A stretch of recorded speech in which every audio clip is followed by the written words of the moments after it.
Madame Egal. Oui, lors de du débat d'orientation budgétaire, nous nous étions interrogés justement sur le frein supplémentaire que pourrait représenter pour les propriétaires l'augmentation des impôts fonciers sur leur décision d'engager des travaux d'amélioration thermique de leur logement, notamment dans les copropriétés anciennes. Vous proposez ici une exonération partielle de cette taxe sur 3 ans, sous certaines conditions, la nature des travaux bien sûr, mais également à partir d'un montant de travaux.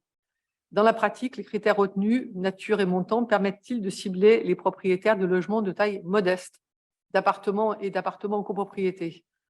Avez-vous fait une estimation des propriétaires qui seraient concernés? Sur le principe, cette mesure entre dans la politique d'incitation à la réalisation d'améliorations énergétiques des logements que nous soutenons. Donc, nous voterons favorablement pour cette délibération, mais nous demandons que lors d'un prochain conseil donc de 2023, une autre délibération vienne compléter ce dispositif pour s'appliquer à davantage de propriétaires, notamment les propriétaires d'appartements de taille modeste. Il faudrait peut-être trouver une clé par rapport à la surface ou quelque chose comme ça, mais on craint qu'à travers le montant de 10 000 euros, 10 à 15 000 euros de travaux, on n'arrive pas à toucher des propriétaires d'appartements petits. Voilà. Je peux vous dire que des travaux d'envergure, c'est-à-dire qui aboutissent à une vraie économie, ou en fait un vrai résultat, il faut qu'il soit de 35% d'économie en fait après travaux.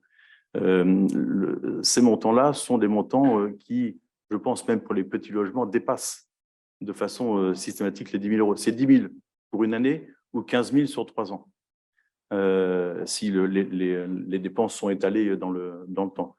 Rien que sur les copropriétés, je vous le dis parce que j'ai des chiffres en tête, rien que sur les copropriétés, je parlais du Clos Saint-Vigor, où il y a aussi les briques rouges, là, mais le Clos Saint-Vigor va faire un travail de ravalement et d'isolation des pignons, tout simplement des pignons. Pour les logements de base du Clos Saint-Vigor, quand je dis de base, c'est pas péjoratif, mais qui font 53, quelque chose mètres carrés, les petits duplex, les 3 pièces, c'est un montant entre 15 et 18 000 euros pour ces logements-là. Rien que ça, sans travailler sur l'ensemble de l'isolation thermique, sans changer les fenêtres non plus. Vous voyez, donc on arrive à des montants qui sont des montants extrêmement importants, et donc je pense très sincèrement que les 10 000 euros seront dépassés, alors, sauf si on a un appartement de 10 mètres carrés, peut-être que, mais je le doute, j'en doute très sincèrement. Donc voilà, j'ai pas d'incertitude, sachant que là, en l'occurrence, cette règle-là, c'est une règle nationale. C'est-à-dire qu'on ne peut pas déroger et dire ça peut être 5 000 euros, on ne peut pas faire. Donc je ne pourrais pas passer une autre délibération qui proposera un amendement ou quelque chose sur cette délibération. Ça se passe à l'Assemblée nationale, là, dans ce cas-là. Ça ne se passe pas ici.